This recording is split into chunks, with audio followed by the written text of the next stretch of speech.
Hello everyone. चलो आज merry Christmas सबको। ओके।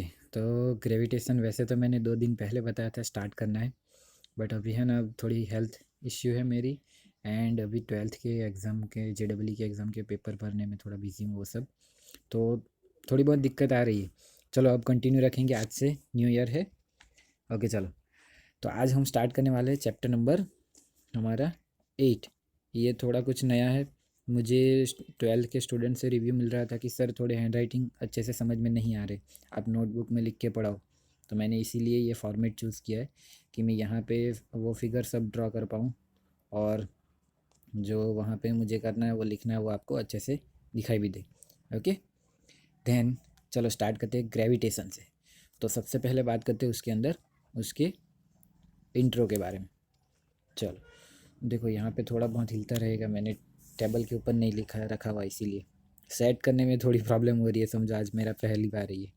ओके चलो। तो इंट्रो। तो सबसे पहले मैं बात करूँगा इंट्रो के अंदर। पहले क्या था पता है? हम बहुत आगे की बात करें, जब हमें पता ही नहीं था कि ग्रेविटी क्या है, ग्रेविटेशन क्या है। यानी कि बहुत ये जो हमारे यीशु क्रिस्ट है ना, उसके भी बॉर्न से भी बहुत पहले एडी में, एडी के अंदर मैं बात कर रहा हूँ अभी। इंट्रो में हिस्ट्री में जा रहे हैं हम लोग। ओके। तो एडी के अंदर सबको ये टेंडेंसी थी कि हर एक मटेरियल अर्थ के ग्राउंड की ओर अट्रैक्ट होता है। हर एक चीज अर्थ के ग्राउंड की ओर अट्रैक्शन होता है। क्या होता है? अट्रैक्शन। बहुत आगे की बात है। तब ये टेंडेंसी थी कि हर एक चीज जो है वो ग्राउंड की ओर अट्रैक्ट होती है। ओके। फिर क्या हुआ कि उसी के टाइम पे गैलीलियो ने गैलीलियो गैलीलियो ने ये बताया, ध्यान से सुनना है, गैलीलियो ने ये बताया कि हर एक चीज जो नीचे गिर रही है ना, ग्रेविटेशन एक्सेलरेशन की वजह से, ध्यान से सुनना, ग्रेविटी की वजह से जो हर एक चीज ग्राउंड की ओर गिर रही है, डाउन में गिर रही है, वो कांस्टेंट एक्सेलरेशन से गिर रही है। कांस्टेंट एक्सेलरेशन से यानी कि उसकी स्पीड चेंज होगी, बट स्पीड में जो चेंजेस होगा वो एक जैसा होगा, जिस वजह से एक्सेलरेशन कांस्टेंट रहे। जिसके बारे में आपने बहुत आगे कौन से वाले चैप्टर के अंदर, शायद थर्ड थर्ड या फोर्थ चैप्टर में देखा होगा, जिसमें वो एक एग्जांपल होता है जिसमें पहले एक, फिर 3, फिर 5th, फिर 7th, यानी कि ऑड नंबर में उसका डिस्टेंस इंक्रीज होते रहता है, यानी कि उसकी वेलोसिटी ऑड नंबर में इंक्रीज होती रहती है। तो वेलोसिटी सेम इंटरवल पे इंक्रीज हो रही है, इस वजह से एक्सेलरेशन कांस्टेंट है। या और ग्रेविटेशन एक्सेलरेशन जी की वैल्यू भी कांस्टेंट है, हमें पता है जी इज इक्वल टू 9.8 मीटर पर सेकेंड स्क्वायर है। ये तो हमें अभी पता है ना। तो उस टाइम पे गैलीलियो ने सिर्फ ये बताया था कि जो भी मटेरियल ग्राउंड की ओर गिरता है उसकी एक्सेलरेशन कांस्टेंट होती है। क्लियर हो रहा है नाउ? उसके बाद टॉलेमी आए।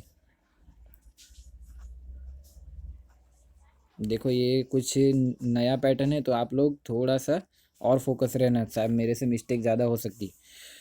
एडी में, यानी कि क्रिसमस से, फर्स्ट क्रिसमस से 2000 ईयर पहले उन्होंने जियोसेंट्रिक मॉडल बताया अपना। किसका? हमारे सोलार सिस्टम का जियोसेंट्रिक मॉडल बताया। जियोसेंट्रिक मॉडल कहते हैं उसे, टॉलेमी ने जो बताया था ना उसे। यानी कि उस मॉडल के अकॉर्डिंग अर्थ जो है वो सेंटर में, उसके आसपास हर एक चीज़ घूमते रहती है। जैसे यहाँ पे मैं ड्रॉ करने की कोशिश करूँ तो ये हमारी अर्थ है। तो सब, अरे यार जस्ट अ सेकेंड है। देखो ये सारी दिक्कतें होती ही रहेगी। समझो कि ये अर्थ है, तो अर्थ के आसपास सन भी घूमता है, अर्थ के आसपास और सारे स्टार्स प्लैनेट सब कुछ अर्थ के आसपास घूमता है। तो इसीलिए उसने उसे क्या बताया? Geocentric model. समझ में आ रहा है ना? उसने उसे जियोसेंट्रिक मॉडल बताया। फिर अप्रोक्सीमेट 400 ईयर्स एडी में हमारे बहुत ही फेमस आर्यभट्टा,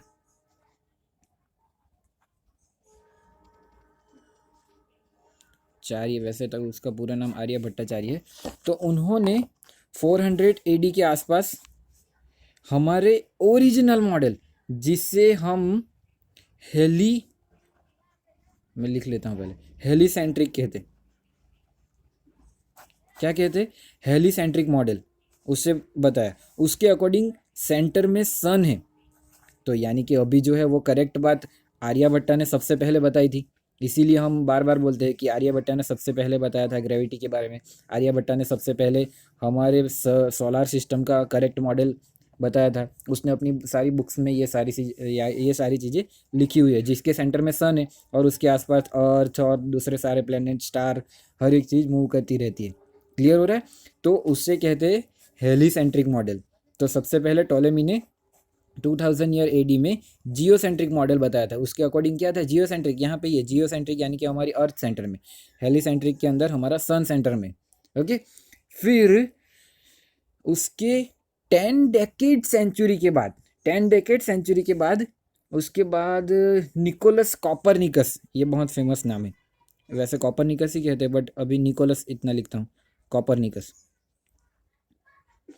कॉपरनिकस ने अप्रोक्सीमेट 1413 ये हमारा जो साल स्टार्ट होता है उसके अकॉर्डिंग 1413 में, यानी कि 13 सेंचुरी के आसपास। ओके, उन्होंने ये बताया, करेक्टली बताया, ध्यान से सुनना, उन्होंने करेक्टली, ये जो आर्यभट्टा ने मॉडल बताया ना वो रफली था, उन्होंने करेक्टली ड्रॉ किया हुआ मॉडल जिसमें सन सेंटर में, उसके आसपास अर्थ है, उसके आसपास मून, उसके आसपास दूसरे सारे प्लेनेट, मर्क्यूरी, मार्स, वो सब। तो उन्होंने सबसे पहले कॉपरनिकस ने प्रॉपर मॉडल बताया था।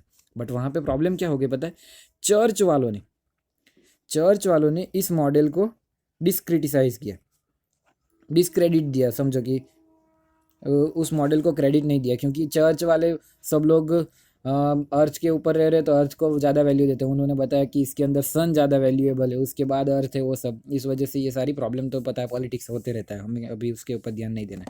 बट गैलीलियो ने उसे सपोर्ट किया था, सपोर्ट, समझ रहे हो ना? अब आप सोचोगे कि गैलीलियो इतने पहले भी था, अभी भी है, ये एक्चुअली में इस टाइम पे था गैलीलियो। ये सिर्फ मैंने गैलीलियो के एक्सेलरेशन के बारे में बताया। ये जो यहाँ टॉलेमी के पहले वाला जो भी पोर्शन है ना, टॉलेमी के पहले वाला पोर्शन, उसके अंदर हम बात कर रहे हैं अर्थ के ग्रेविटेशन के बारे में बेसिक डिटेल, जो हमें पहले से पता थी। क्या पता थी? कि उसकी अर्थ के ऊपर जो भी मटेरियल ना, उसकी टेंडेंसी होती है अर्थ के ग्राउंड की ओर अट्रैक्ट होना। दूसरा क्या, गैलीलियो ने ये बता के रखा था कि जो भी मटेरियल है वो अगर मोशन में है, अर्थ के सरफेस के ऊपर गिर रहा है, तो वो कांस्टेंट एक्सेलरेशन से गिरेगा। अभी हमें पता है वो एक्सेलरेशन कितना होता है, तब नहीं पता था। क्लियर? फिर हम हिस्ट्री में चले गए कि टॉलेमी ने कैसा मॉडल दिखाया था, आर्यभट्टा ने कैसा मॉडल, फिर कॉपरनिकस ने कैसा मॉडल। तो गैलीलियो ने उसे सपोर्ट किया था, जो चर्च ने डिस्क्रिटिसाइज किया था उसे। ओके, और सेम टाइम में, यही सेम टाइम के आसपास एक और पर्सन था जिसका नाम था टाइचो ब्रोमा, ऐसा ही था, ब्रामा, टाइचो ब्रामा या टाइचो ब्रोमा, इस तरीके का उसका नेम है। डेनमार्क का था। कहाँ का? डेनमार्क। ये मेन व्यक्ति हैं टाइचो ब्रेमा। ये कहीं पे नेम नहीं आता है, बट आप जब हिस्ट्री पढ़ोगे तो आपको पता चलेगा कि ये टाइचो ब्रेमा है ना, वो मेन व्यक्ति है। क्यों मेन पर्सन है? क्यों? क्योंकि ये टाइचो ब्रेमा ने अपनी पूरी लाइफ निकाल दी डेटा कलेक्ट करने में, कि ये क्या हो रहा है, कैसे घूम रहा है, कैसे ग्रेविटेशन इंक्रीज डिक्रीज हो रहा है, अर्थ के आसपास सन घूम रहा है या फिर सन के आसपास अर्थ घूम रही है, वो सारी चीज़ें डेटा कलेक्ट करने में उसने अपनी पूरी लाइफ निकाल दी। किसने? इस टाइचो ब्रामा ने। सेम टाइम में, इसी सेम टाइम के आसपास।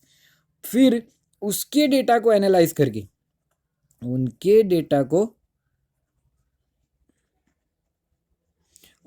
को एनालाइज करने का काम, जिसे हम अभी जानते हैं बहुत फेमस, केपलर या फिर जोहानस केपलर, ऐसा उसका पूरा नेम लिखना है तो जोहानस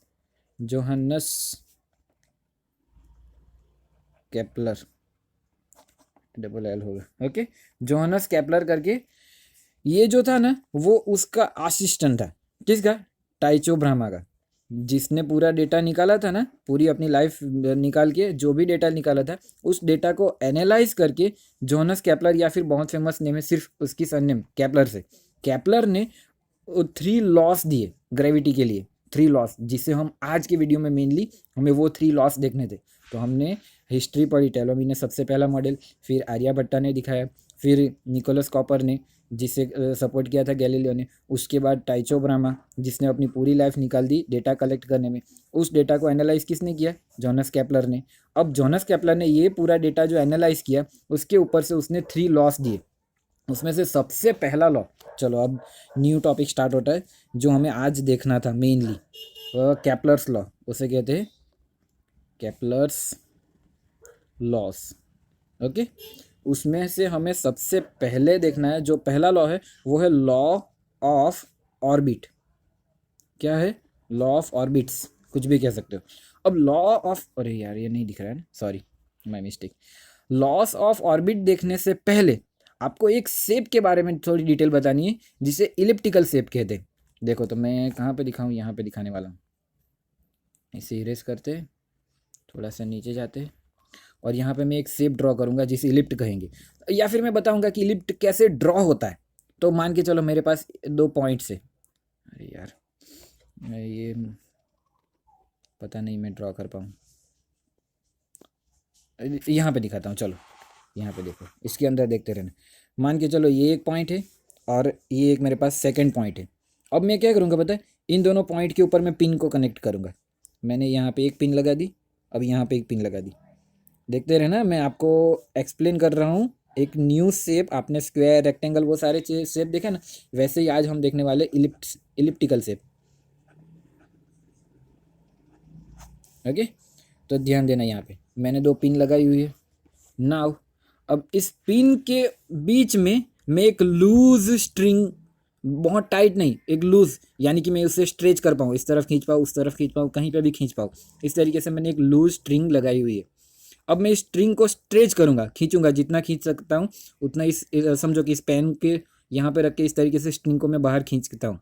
फिर मैं क्या करता हूँ, स्ट्रिंग को ही खींचते हुए एग्जैक्टली स्ट्रेचेबल स्ट्रिंग से मैं उसे राउंड में घुमाने की कोशिश करता हूँ। तो मुझे पता है एग्जैक्टली अगर मैं इन दोनों के बीच में खींच के रखूँगा तो स्ट्रिंग यहाँ पे होगी, तो इस तरीके से होगी। अगर यहाँ पे जा रही है तो स्ट्रिंग यहाँ तक इस तरीके से खींच के रखी होगी। समझ में आ रहा है ना मैंने कैसे? यहाँ पे मेरी पेन है, मैं क्या कर रहा हूँ, पेन को इस तरीके से घुमा रहा हूँ, जिस वजह से अगर मान के चलो यहाँ पे मेरी स्ट्रिंग, इस पॉइंट को देखना है तो क्या होगा, इन दोनों के बीच में जो लूज स्ट्रिंग थी वो इस तरीके से होगी।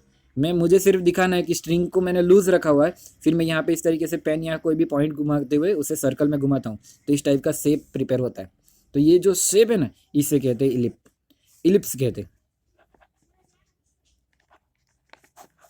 और इस इलिप्टिकल शेप भी कहते हो, या फिर मेन उसका वर्ड है इलिप्स। ओके, नाउ इस शेप के अंदर क्या है पता है, हमारे पास 2 फोकस पॉइंट है।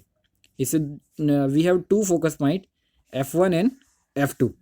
ओके, वो एक्चुअली में 2 फोकस पॉइंट है। सेंटर होता है ना, सेंटर सर्कल, सर्कल के अंदर क्या होता है पता है, सर्कल के अंदर एक फोकस पॉइंट होता है, और उसके आसपास यहाँ पे हमारे पास 2 फोकस पॉइंट है। अगर मैं इन दोनों फोकस पॉइंट को मिला दूँ तो ये सर्कल ही हो जाएगा। अगर मैं इन दोनों फोकस पॉइंट को मिला दूँ तो फिर ये सर्कल ही क्रिएट होगा। यहाँ पे हमारे पास 2 फोकस पॉइंट है। हमारे पास जो ये लॉन्ग एक्सिस है ना, जो इन दोनों पॉइंट को कनेक्ट कर दिए, इसे मेजर एक्सिस कहते हैं। क्या कहते हैं? Major axis. और ये जो वर्टिकल है इसे माइनर एक्सिस कहते हैं, जिसके बारे में आप मैथ्स में पढ़ोगे, यहाँ पे हमें इतनी ज़रूरत नहीं है, बट मैं बता रहा हूँ, इसे माइनर एक्सिस कहते हैं। ओके, तो ये मेजर एक्सिस है और ये माइनर एक्सिस है। अगर आपको ये इलिप्टिकल शेप पता चल गया तो अब इस शेप के अकॉर्डिंग ये ऑर्बिटल लॉ हम पढ़ने वाले, जो हम पहला लॉ पढ़ने वाले हैं ना, केपलस ऑर्बिट लॉ, और उसके अंदर हमारा जो शेप है ना वो इलिप्टिकल है, यानी कि हमारी जो अर्थ मूव करेगी या फिर कोई और प्लेनेट मूव करेगा वो इलिप्टिकल शेप में मूव करेगा, और किसी भी एक फोकस पॉइंट के ऊपर हमारा सन होगा। मान के चलो अगर मैं अर्थ के बारे में बता रहा हूँ तो ये मेरी अर्थ है। इस अर्थ के लिए ये मेरी ऑर्बिट है। अर्थ कौन सी ऑर्बिट में मूव कर रहा है? इलिप्टिकल ऑर्बिट में, जिसके एक फोकस पॉइंट के ऊपर सन है। तो अगर मैं ये डायरेक्ट बताता कि, तो आपको नहीं समझ में आता। पहले आपको ये पता चलना चाहिए कि इलिप्ट शेप कैसा होता है। अगर आपको इलिप्ट शेप पता चल गया तो अब हम देखने वाले ऑर्बिटल लॉ। ओके, इलिप्टिकल, ध्यान से देखना, लॉस ऑफ ऑर्बिट। मैं यहाँ पे उसकी डेफिनेशन लिखने वाला हूँ। देखो ये मेरा फर्स्ट टाइम है, बार बार बता रहा हूँ, मैं शायद लिखने में या फिर यहाँ पे दिखाने में थोड़ी बहुत मिस्टेक कर सकता हूँ, तो आप थोड़ा मुझे हेल्प करते रहिएगा। कैसे रखना है मुझे, इस तरीके से रखना है। चलो नाउ यहाँ पे लिखते हैं डेफिनेशन। प्लैनेट्स, यहाँ से स्टार्ट करता हूँ। Planets moves in elliptical orbit, moves in elliptical orbit with sun situated at one of the foci of ellipse। Simple, ये जो हमने आगे देखा सेम वे में, किसी भी एक फोकाई के ऊपर, यहाँ पे छोटी सी फिगर ड्रॉ करता हूँ, देखते रहे ना। ये समझो कि ये हमारा इलिप्स शेप है, ये हमारी मेजर एक्सिस है, ये माइनर एक्सिस है, तो यहाँ पे एक फोकस पॉइंट है और यहाँ पे एक फोकस पॉइंट है, तो समझो कि यहाँ पे हमारा सन है। तो प्लैनेट्स जो मूव करते हैं वो इलिप्टिकल शेप में मूव करते हैं। देखो यहाँ पे क्या लिखा है, planets move in elliptical orbit.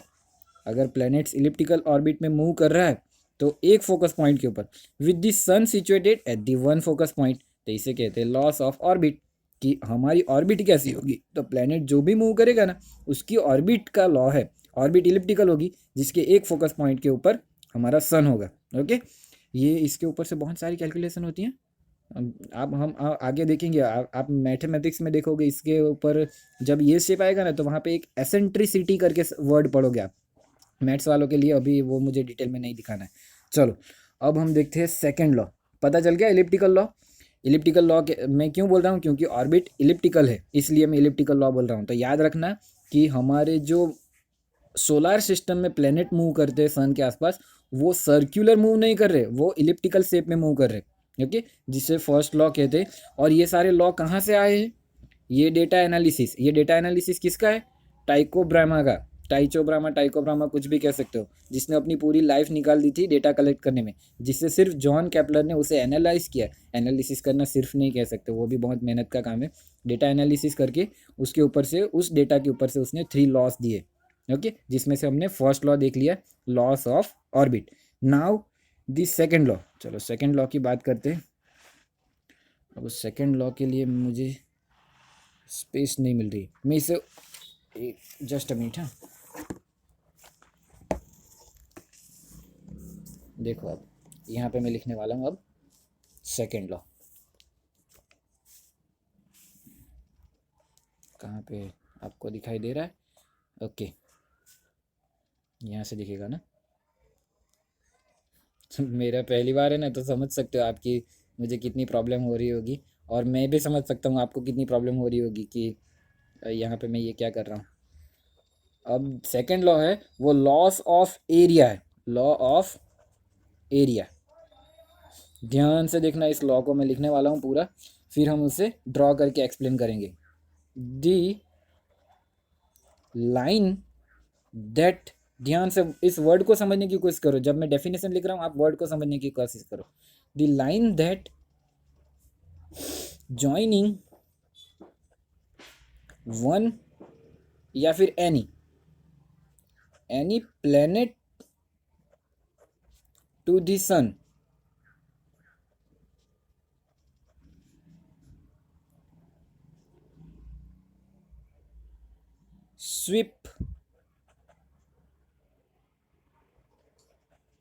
Sweeps भी कह सकते हो, स्वीप्स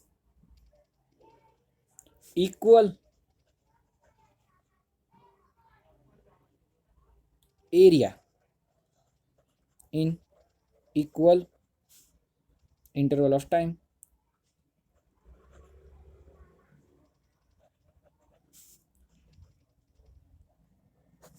चलो मैंने लिख दिया, मुझे लिखने में थोड़ी बहुत प्रॉब्लम हो रही थी। देखो अब इसे मैं सेट कर देता हूँ। अब देखो ध्यान से, क्या क्या लिखा हुआ है, the line that joining the one planet या फिर any planet to the sun sweeps equal area in equal time interval. इसका मीनिंग क्या हुआ, देखो अभी फिर से मैं यही शेप ड्रॉ करने वाला हूँ, इलिप। अब देखना, अटेंशन देना यहाँ पे। मान के चलो ये इस एक फोकस पॉइंट के ऊपर सन है मेरे पास। अब यहाँ पे मेरे पास कोई ना, यहाँ पे कोई ना कोई मेरे पास प्लेनेट है। समझो ये मेरा कोई प्लेनेट है, तो line joining the planet to the sun, देखो हमने लाइन ज्वाइन कर दी। अगर वो समझो कि 10 मंथ में, 10 मंथ तो बहुत ज़्यादा हो गया, 2 मंथ में, मान के चलो कि 2 मंथ में इतना इतना ट्रैवल करता है, यहाँ से ये प्लेनेट 2 मंथ में यहाँ तक जा रहा है, 2 मंथ के अंदर, कितने मंथ में, 2 मंथ में, अगर वो यहाँ तक जा रहा है तो उसने कितना एरिया स्वाइप किया वो जानना है। तो फिर से वही लाइन ज्वाइनिंग जो यहाँ पे थी वही मैं फिर से ड्रॉ कर रहा हूँ। ये जो मेरी लाइन ज्वाइनिंग थी ये पूरी लाइन यहाँ पे जा रही है, तो मैं ये कह सकता हूँ 2 मंथ में उसने इतना एरिया स्विप किया। तो फिर यहाँ पे ये क्वेश्चन है कि अगर यहाँ पे 2 मंथ में इतना एरिया स्वाइप हो रहा है, तो अगर मैं यहाँ पे ड्रॉ करने की कोशिश करूँ इस वाले पॉइंट से, तो 2 मंथ में ये जो अगर यहाँ पे देखूँ तो यहाँ पे अगर मान के चलो कि इतना एरिया हो रहा है, तो ये दोनों एरिया सेम होंगे, मुझे ये बताना। अब देखना, ध्यान से देखना, मैं एक्सप्लेन करने की कोशिश कर रहा हूँ, मुझे फिगर ड्रॉ करनी थी, हो गई। अब ध्यान से देखो, the line joining any planet to the sun, यानी कि ये लाइन अगर 2 मंथ में यहाँ पे इतना एरिया स्वाइप कर रही है, तो यहाँ पे भी 2 मंथ में जो भी एरिया स्वाइप होगा वो सेम टू सेम होगा। यहाँ पे जो एरिया स्वाइप हो रहा है वो एरिया और ये एरिया सेम टू सेम होगा। अब क्वेश्चन ये अराइज हो रहा है कि यहाँ पे 2 मंथ में सिर्फ इतना ही ट्रैवल करिए, बल्कि यहाँ पे 2 मंथ में इससे थोड़ा ज़्यादा है। समझ में आ रहा है? ध्यान से देखो, तो ये लेंथ को देखो और इस लेंथ को देखो, दोनों में डिफरेंस तो है ना, ये ज़्यादा है थोड़ी सी। तो ये कैसे पता चला पता है? इस डेटा एनालिसिस में जो हमारा केपलर ने डेटा एनालिसिस किया था उसमें उसे ये पता चला कि जब, ध्यान से सुनना मेरा वर्ड, व्हेन, लिखता हूँ यहाँ पे, when planet are near to the sun it's travel faster than they are far from the sun। तो इसका क्या मीनिंग निकल के आता है? इसका मीनिंग ये निकल के आता है कि when planets are near to the sun, यानी कि जब ये सन के पास में होंगे, देखो यहाँ पे पास में, यहाँ पे देखो यहाँ पे पास में, तो when planets are near to the sun it's travel faster, ये इस वर्ड को ध्यान से देखो, वो फास्ट ट्रैवल करता है, then they are far from the sun, यानी कि जब दूर होता है तो वो स्लो ट्रैवल करता है, इस वजह से थोड़ी सी लेंथ कम हो जाती है, बट एरिया जो स्वाइप कर रहा है वो सेम टू सेम है, यहाँ पे जो स्वाइप हो रहा है उसी तरीके। अब देखो, अगर मैं इस प्लेनेट की मोशन को दिखाऊं सन के आसपास तो कैसे होगा पता है? मैं यहाँ से स्टार्ट कर रहा हूँ, देखो अभी जो मैं ट्रैवल कर रहा हूँ थोड़ा स्लो ट्रैवल कर रहा हूँ, थोड़ा स्लो ट्रैवल कर रहा हूँ, यहाँ से यहाँ तक जाने में मुझे 2 मंथ लग गए, 2 मंथ जितना टाइम लग गया। अब यहाँ से फिर से धीरे धीरे धीरे आ रहा हूँ, देखो जैसे जैसे मैं सन के पास में आऊँगा मेरी स्पीड इंक्रीज हो जाएगी, देखो मेरी स्पीड इंक्रीज हो जाएगी। अब मैं यहाँ से इस वाले पॉइंट से यहाँ तक जो ट्रैवल करूँगा वो भी 2 मंथ ही लगेंगे, बट यहाँ से देखो मैं थोड़ी स्पीड में आ रहा हूँ, यहाँ पे देखो अगर मुझे 2 मंथ जाना है, 2 मंथ का पूरा टाइम लेना है तो इतना टाइम लगेगा। अब यहाँ पे भी मुझे 2 मंथ ही चाहिए, बट मुझे थोड़ा स्पीड में ट्रैवल करना होगा। तो यहाँ पे मेन रीज़न ये है, ये मेरा मेन रीज़न है जिसकी वजह से ये लॉ है। समझो इस चीज़ को, लॉ क्या कहता है कि एरिया जो स्वाइप हो रहा है, एरिया जो स्वाइप हो रहा है, swiping the area is equal in equal time interval, time interval में एरिया जो स्वाइप हो रहा है वो सेम हो रहा है, बट उसके पीछे रीजन क्या है? तो ये रीजन है, when planets are near to the sun, जब वो सन के पास में होते they are travelling faster than they are far from the, यानी कि जब फार होते तो थोड़ा स्लो ट्रैवल करते, जिस वजह से 2 मंथ में वो जो ट्रैवलिंग लेंथ है वो कम हो जाती है, बट एरिया जो स्वाइप हो रहा है वो तो सेम टू सेम ही यहाँ पे जितना है उसी के अकॉर्डिंग। समझ में आ रहा है ना आपको? ये लॉस ऑफ एरिया है, सेकेंड लॉ है, लॉ ऑफ एरिया, उसके according same area travel, same area swipe होगा सेम टाइम इंटरवल के अंदर। बट यहाँ पे देख के हमें ये पता चल रहा है कि जब सन पास में होता है तब स्पीडीली ट्रैवल करता है, सन जब दूर होता है तब स्लो ट्रैवल करता है। तो ये सारी चीज़ें डेटा एनालिसिस से पता चली। अब पता चला किसी ने एंटायर लाइफ निकाल दी तो कितना सारा डेटा एनालिसिस किया होगा, कितनी सारी चीज़ें देखी होगी, कितनी सारी सीजन्स देखी होगी, ये सारी चीज़ों को समझने के लिए। नाउ नाउ आज हम देखने वाले अब लास्ट लॉ, ध्यान देना यहाँ पे मैं लिखने वाला हूँ लास्ट लॉ, यानी कि थर्ड लॉ, जिससे हम लॉस ऑफ पीरियड भी कहते हैं या फिर लॉस ऑफ टाइम भी कहते हैं, लॉ ऑफ पीरियड या फिर कभी कभी आप सुनोगे लॉ ऑफ टाइम। ओके, इसके अकॉर्डिंग ये बहुत ईजी वन है, ये बहुत ईजी वन है। Time period of revolution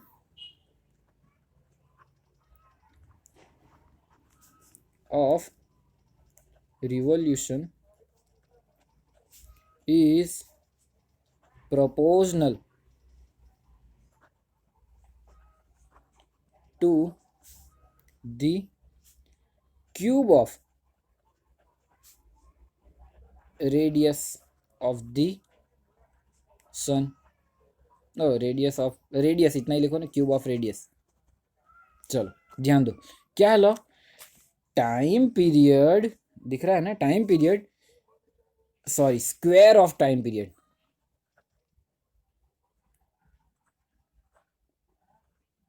square of time period of revolution is proportional to the cube of radius. अब देखना, इसे मुझे अगर मैथमेटिकल फॉर्म में लिखना है तो इस तरीके से लिख सकते हैं हम, T square, square of time period is proportional to radius of cube of radius, a cube. हमने बताया था ना, देखो ये हमारा सन है एक ऑर्बिट के ऊपर, ये माइनर एक्सिस, ये मेजर एक्सिस, तो इस sorry semi square of semi major axis. इस यहाँ पे मैं थोड़ा सा इसे इरेज करने वाला हूँ, रेडियस की जगह पे मैं कुछ और लिखने वाला हूँ. अब देखना फिर से, मैंने क्या बताया था, ये मेजर एक्सिस है, ये माइनर एक्सिस है, ये हमने देखा हुआ है, ये माइनर और ये मेजर. तो ये मेजर एक्सिस है ना, उसकी इतनी हाफ को सेमी मेजर एक्सिस कहते हैं. ये सेम वे में सेमी मेजर एक्सिस, इतनी हाफ को सेमी माइनर एक्सिस, और इतनी हाफ को सेमी माइनर एक्सिस. टोटल को माइनर एक्सिस, टोटल को मेजर एक्सिस, हाफ को सेमी. क्लियर हो रहा है. तो सेमी यानी कि अगर मैं पूरी एक्सिस को 2a से डिनोट करूं, ये टोटल जो मेरी मेजर एक्सिस है वो ट्वाइस ऑफ ए है, अगर मेरी टोटल मेजर एक्सिस है वो ट्वाइस ऑफ ए है, तो इतनी सेमी मेजर एक्सिस कितनी होगी, ए जितनी होगी. तो यहाँ पे डेफिनेशन इस तरीके से, square of time period, square of time period of revolution, यानी कि ये जो रिवॉल्यूशन हो रहा है उसका टाइम पीरियड, यानी कि मैं यहाँ से स्टार्ट करता हूँ तो फिर से जब यहाँ पे आता हूँ तब एक रिवॉल्यूशन खत्म हो गया, तो टाइम पीरियड का square is proportional to the cube of semi major axis. ये जो है वो सेमी मेजर एक्सिस है, समझ आ रहा है हमें, cube of semi major axis. Okay, तो देखो इसकी डेफिनेशन बहुत ईजी है, T square is directly proportional to a cube. यहाँ से डायरेक्ट बोल सकते हो, square of time period of revolution is directly proportional to cube of semi major axis. यहाँ से इजीली बता सकते हो. यानी कि अब इसे एक्सप्लेन करते हैं, चलो अब इसे समझने की कोशिश करते हैं. तो ये क्या एक्सप्लेन करने की कोशिश कर रहा है, देखना ध्यान से देखना. ये कह रहा है टाइम पीरियड यानी क्या, एक रिवॉल्यूशन खत्म करने में लगने वाला time is directly proportional to the cube of semi major axis. अगर मैं सेमी मेजर एक्सिस इंक्रीज करता हूँ, अगर मेरे पास इतनी बड़ी सेमी मेजर एक्सिस है, सेकंड केस में मेरे पास सेमी मेजर एक्सिस बड़ी होगी, तो ये रिवॉल्यूशन और भी बड़ा हो जाएगा, यानी कि रिवॉल्यूशन में और ज़्यादा टाइम लगेगा. अब यहाँ से ट्रैवल करते हुए यहाँ पे जाते हुए यहाँ तक आने में और भी ज़्यादा टाइम लगेगा, जो पहले लग रहा था उससे अब और ज़्यादा टाइम लगने वाला है, हमें पता है. यानी कि जैसे जैसे रेडियस इंक्रीज होती रहेगी या फिर सेमी मेजर एक्सिस इंक्रीज होती रहेगी, वैसे वैसे टाइम पीरियड और इंक्रीज होता रहेगा. अगर मुझे एक और सर्कल ड्रॉ करना है जो उससे भी बड़ा हो, अगर मैं उससे भी बड़ा सर्कल ड्रॉ करूँ, तो उसकी सेमी मेजर एक्सिस अब मुझे पता है उसका फोकस पॉइंट कहीं और होगा, सेमी मेजर एक्सिस और लंबी हो जाएगी, तो टाइम पीरियड और भी ज़्यादा लगेगा. तो यहाँ पे डायरेक्टली हम ये एक्सप्लेन कर सकते हैं कि T square is proportional to a cube, यानी कि time period of revolution square of time period of revolution is directly proportional to cube of semi major axis. अब आपके दिमाग में एक और क्वेश्चन होगा कि ये स्क्वायर ही क्यों, ये क्यूब ही क्यों. अगर आपने डेटा एनालिसिस किया, ओके समझ में आ गया कि डेटा एनालिसिस करके आप ये बता रहे हो, बट हमें प्रूफ भी तो दो ना. क्वेश्चन तो मेरे दिमाग में तो सबसे पहले यही आया था जब मैंने ये लॉ पढ़ा था.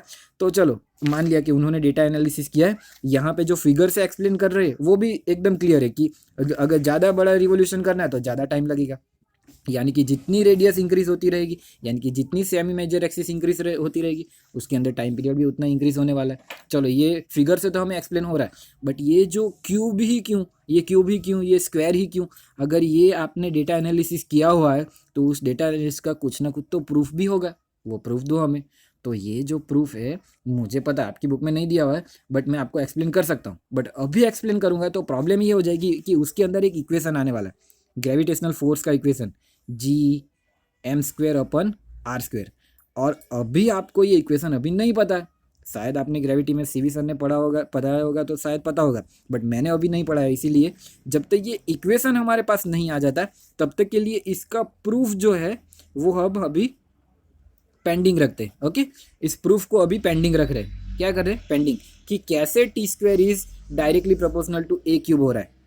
ओके, इस प्रूफ को मैं बताऊंगा जब हम ये इक्वेशन पढ़ लेंगे तब, अभी के लिए पेंडिंग है। बट आपको ये लॉस तो रिमेंबर करना ही है। कौन सा? Law of time period, square of time period of revolution is proportional to the cube of semi major axis. फिर हमने सेकंड लॉ क्या देखा था? Laws of area. Laws of area वो क्या है? The line that joining any planet to the sun, यानी कि ये वाली लाइन या फिर ये वाली कोई भी लाइन कह सकते हो, जो प्लेनेट और सन को कनेक्ट करती है, वो लाइन सेम टाइम इंटरवल के अंदर सेम एरिया स्वाइप करता है। Okay, swipe the same area in the interval, same interval of time या फिर equal interval of time. Okay, वो कैसे हो रहा है? उसके पीछे का रीज़न क्या है? उसके पीछे का रीज़न ये रहा, when the planet are near to the sun it's travel faster than they are far from the sun। जब फार में होते तो स्लो ट्रैवल करते, नियर होते तो स्पीड में ट्रैवल करते। ट्रैवलिंग स्पीड इंक्रीज हो रही है, अब मुझे सेम टाइम पीरियड चाहिए। तो अगर मैं यहाँ पे भी 2 मंथ ट्रैवल करूंगा, जितना यहाँ पे 2 मंथ ट्रैवल करा था उतना ही यहाँ पे भी 2 मंथ ट्रैवल करूंगा, तो ऑब्वियसली मैं ज़्यादा एरिया स्वाइप करूंगा, और सॉरी ज़्यादा लेंथ ट्रैवल करूंगा। बट एरिया जो स्वाइप हो रहा है, इसकी वजह से जो ये एरिया स्वाइप हो रहा है वो सेम टू सेम होगा। क्लियर हो रहा है? ये हमारा सेकंड लॉ था। एंड अगर हम फर्स्ट लॉ की बात करें तो फर्स्ट लॉ यहाँ पे, ये देखो फर्स्ट लॉ यहाँ पे था हमारा, थोड़ा सा नीचे, ऊपर तो इंट्रोडक्शन है। ये देखो मैं अब बोलने वाला हूँ, planets move in the optical orbit, elliptical orbit है, ऑप्टिक बोल रहा था। Planets move in the elliptical orbit with the sun situated at the one foci of the ellipse. ये रहा, उसकी एक फोकाई पे इलिप्स होगा, उस तरीके से प्लैनेट मूव करेंगे। यानी कि यहाँ पे एक इलिप्स का जो फॉर्मूला है ना, वो मैं यहाँ पे लिखने वाला हूँ। क्या है पता है? x1 + x2 is equal to constant. ये बस मैथमेटिक में आएगा, बट आपको मैं यहाँ पे एक चीज़ बता रहा हूँ जो मुझे लगता है जनरल आपको बता देना चाहिए, इसीलिए मैं आपको एक्सप्लेन कर रहा हूँ। क्या लिखा है मैंने? x1 + x2 is equal to constant. और ये x1 एंड x2 क्या पता है? Distance from the planet to the 2 focus point. देखो अगर मेरा यहाँ पे कोई प्लैनेट है, ध्यान से देखना, यहाँ पे कोई प्लैनेट है, तो ये डिस्टेंस जो होगा उसे x1 कहेंगे और इस वाले डिस्टेंस को x2 कहेंगे। यानी कि मैंने ये क्या बताया? इन दोनों का एडिशन x1 + x2, प्लस है बीच में, देखो x1 + x2 is equal to constant. यानी कि इन दोनों डिस्टेंस का एडिशन ऑलवेज कॉन्स्टेंट होगा। क्यों? क्योंकि हमने इसी के ऊपर से तो फिगर बनाई थी। देखो कैसे फिगर बनी थी, ये जो स्ट्रिंग थी, लूज स्ट्रिंग उससे स्ट्रेच करके सर्कल में घुमाया था। तो मुझे पता है ये डिस्टेंस ऑलवेज इक्वल ही होने वाला है। डिस्टेंस दोनों फोकस पॉइंट से डिस्टेंस चेंज होते रहेगा, बट उन दोनों का एडिशन करोगे तो सेम मिलेगा। क्लियर हो रहा है? देखो यहाँ पे सेंटर पे लेके देखो, तो ये जो डिस्टेंस है, इन दोनों के बीच में जो भी डिस्टेंस है उसको ऐड करो, वो सेम होगा। यहाँ से दोनों को ऐड करोगे तो अगर ये दोनों 5 और 10 हो रहा है तो यहाँ पे शायद ये 4 और 6 हो रहा होगा, पर डिस्टेंस टोटल तो 10 ही होगा। क्लियर हो रहा है आपको? तो ये मैथमेटिक्स की अकॉर्डिंग है, बट यहाँ पे मैंने बता दिया कि कभी अगर आपको पूछ ले कि प्लेनेट का दोनों फोकस पॉइंट से टोटल डिस्टेंस कांस्टेंट होता है कि नहीं होता है, जेडबल यूनिट में कुछ भी आ सकता है, शेप आ गया तो कुछ भी आ सकता है, इसलिए हम लोग अभी इसे स्किप नहीं कर रहे। ओके, तो ये एक चीज़ अब याद रख लेना। 3 लॉस पढ़ लिया हमने। चलो तो यहाँ पे हम मीटिंग एंड करते हैं ग्रेविटेशन वाली। अब नेक्स्ट वीडियो में अब मैं रेगुलर वीडियो अपलोड करूँगा। मुझे काम करना है, मुझे पता है स्कूल पे जाके मेरा काम नहीं हो पाता है। क्यों? क्योंकि स्कूल पे मुझे और काम करने। तो होप सो कि आप भी प्रे करना कि मैं हर रोज़ वीडियो अपलोड कर पाऊँ। And sorry for the late. चलो बाय।